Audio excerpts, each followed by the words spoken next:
Hello, everybody. This is Sylvia Mordini, the founder of Alchemy of Yoga. And today our focus are wrist openers.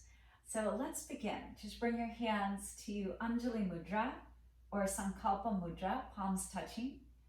And then interlace your fingers, turn your hands inside out, and just press your inside out hands forward. Plug your arm bones back and spread your hand bones away from one another, but at the same time, give a little bit of a squeeze. Yeah, so far so good. Now, bend one elbow towards you, one elbow stays out. And don't worry, I'll demonstrate the other side. And still squeezing our fingers and widening them at the same time. Notice my elbow is at the same height as my shoulder. I want you to do that too. And then switch. So then the other elbow goes out, it remains at shoulder height, as do they both. So one is close, one is far. And then press your inside out hands forward again. Now from here, turn your palms to face you. Just flip them around. And now from here, same thing again. Bend your elbows. One elbow moves away, one elbow moves in towards you. But they stay at shoulder height. And then switch. And you'll start to feel like one wrist maybe talk to you more than the other one. So pay attention to that. And then arms straight out, forward again. Now separate your fingers slow. Bring your right wrist on the bottom, left wrist on the top. From here, turn your palms to face one another, interlace your fingers. Now, start to dive your knuckles down towards the ground, then up towards your chest, up towards the sky or the ceiling, and then out. And maybe this is as far as you go. Maybe you extend all the way out. It takes a little bit of time, so don't worry if you're not as far. Just a couple deep breaths. Immediately, you're going to feel a shoulder, an elbow, or a wrist, or something that needs more attention. So breathe there. And then bring your hands towards you. We'll reverse that. Knuckles down and out. Take a breath, stay calm. Exhale. Now separate your fingers. Your left wrist is still on top. And now you're going to switch right wrist on top. Right wrist on top. Please interlace your fingers again. And we'll go slow, no hurry. Aim your knuckles down. Draw your knuckles towards your chest, up in the direction of the sky or the ceiling, and then reach away from you. One side is going to be different than the other, so it might be a little, it might be a lot, it might be all the way. So I can always feel it in my right wrist. No matter what I do, I know that the right wrist needs a little of attention. And so I want to know that. I want to have the conversation, the dialogue. Draw your knuckles towards you, then towards your heart, then down towards the earth, and then out and away from you. Remaining easy, open your hand bones apart. Yeah?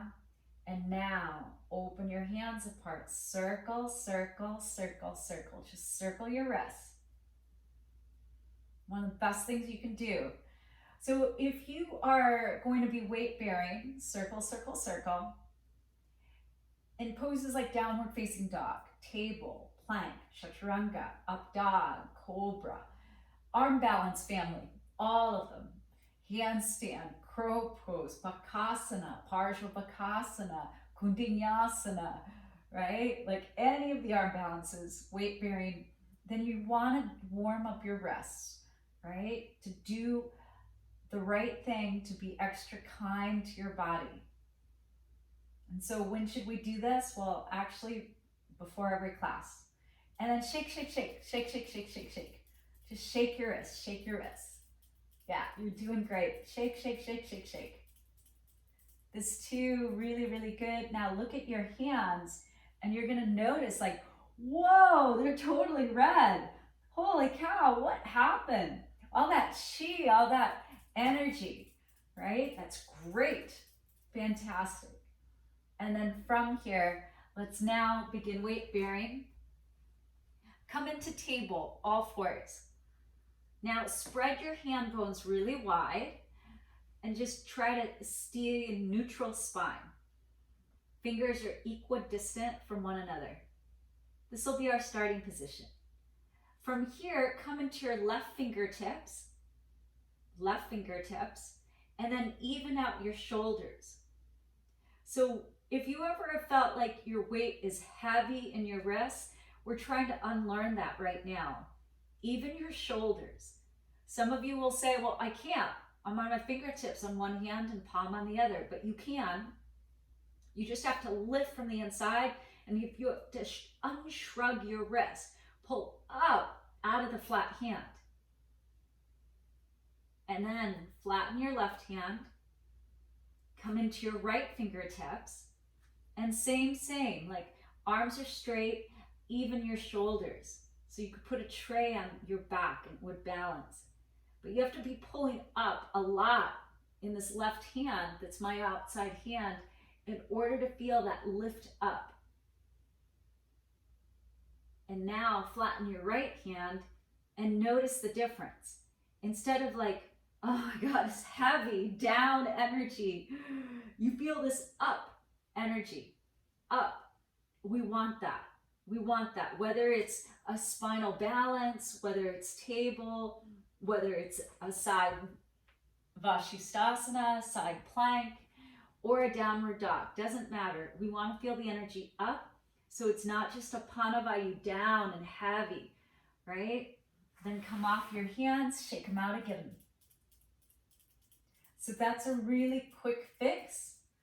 All right, now palms back down, just feel that, and then turn the back of your left hand down, spread your fingers, stretching your wrists. This is a great place to stay. Other options include squeeze your fingers around your thumb, open, close, open, close.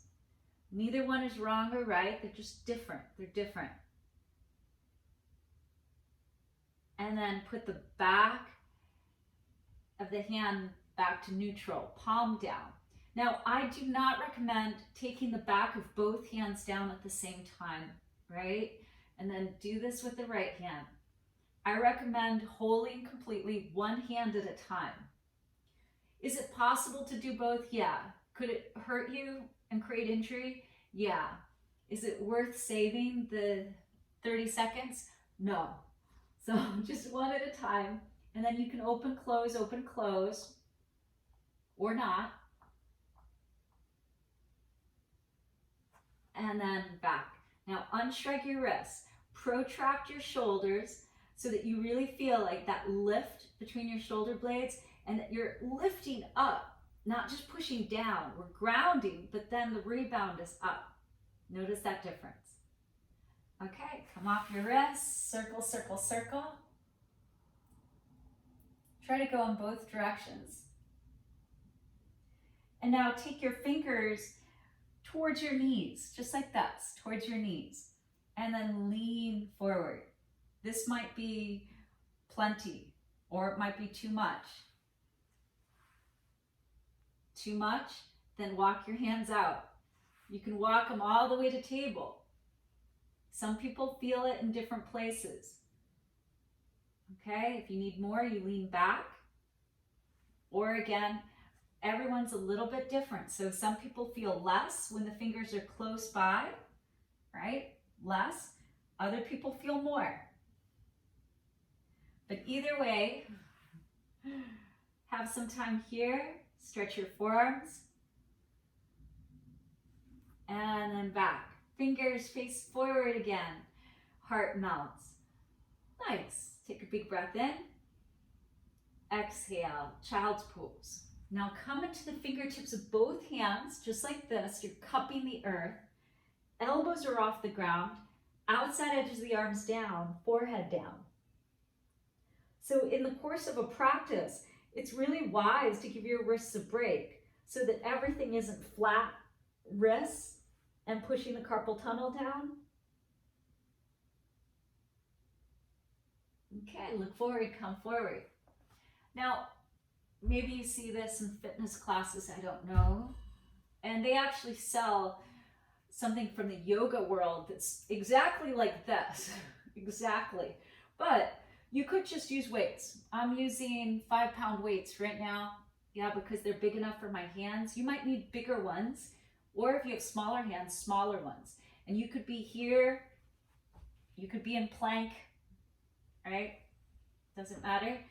But this, if your wrists are sore, is also a way to modify the practice, whether it's plank, down dog, whatever it may be that's weight bearing like this. Okay? Now, what if you don't have that? Take hold of the outside edges of your mat and squeeze. And then move your knees back. And like down dog, this is called quarter dog. Your head and your heart are not coming down. That's Anahatasana. That's pose of the heart. But squeeze here and press back. If you want to go all the way up into downward dog, feel free. Okay? Or you can stay here, and this is going to relieve your wrists. So you can do this in any class, right? You can do this in any class. Just take a break from your rests. If your knees are up, put them down. Undo your hands from there. Rock a little forward and back, forward and back. Get the weight into your fingers and out of the heel of the hands. We don't want to put the weight back here. Forward, side to side. And just like your feet have 4 corners, your hands have 4 corners. So we want the weight evenly distributed to be safe. Another great therapeutic is to go ahead and put your hands on bricks. That's going to lessen the tension in the wrists as well. So if you're feeling sensitive, you could be doing table and the cat-cow and spinal balance and whatever it is that you need to do, you could be doing it here with your hands on your bricks, right? Right? Even downward dog. Just to activate the undersides of the arms, right? And to activate in your upper arm bone, the humerus bone. Most of us tend to be bicep specific and eccentric. This will help when you have your hands on your bricks to get a little bit more tricep. Okay. And then release. And just move one brick. Now take the other brick into a palm. I'm not grabbing. I'm not holding it. I'm just opening my hand and putting it in there. And then I'm going to spin it around and spin it around, okay? And I'm going to spin it in the other direction. You see, I'm not grabbing it. If it falls, it's okay. It's just a brick. This is taking your wrist through its full range of motion. Whoop, taking your shoulder through its full range of motion. One direction is going to be easier than the other.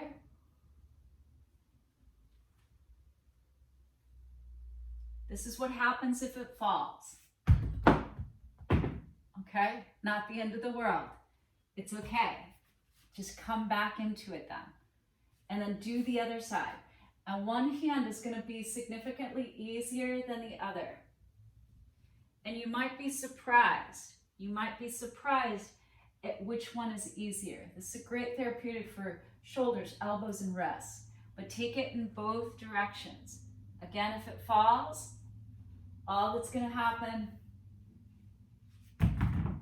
is that. So don't get caught up in it. You're not doing it wrong. But very likely you're not used to taking the wrist through this whole range of motion, shoulder, elbow. So, and if you want to be super adventurous, you could do one brick in each hand. That's super hard. So just know that as well. And then from here, take your forearms down.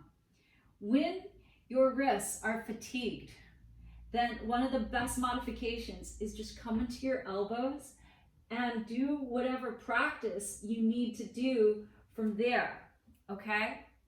Right? Just do the practice from there. This could be dolphin instead of downward facing dog, and let your wrists have a break. The other thing, when you take child's pose, instead of like flat, turn your palms open. And you can open, close here as well. You can roll your fingers. Come back to all fours. I love this one in preparation. We balance on one hand, it's the beginning of class, and we just circle one wrist. Circle, circle, circle, the other direction. Down. Pick the other hand up, circle, circle in the other direction, and down. So these are all fun wrist stretches, and really it's like just a little bit goes a long way to prepare you for balancing on your hands, whether it's table, dog pose, plank, a handstand, whatever it is. Take like a minute or two and you'll notice a huge difference in your practice. So with blessings to this beautiful practice that takes care of us, if we just co-create and take care of ourselves. From my heart to yours, namaste.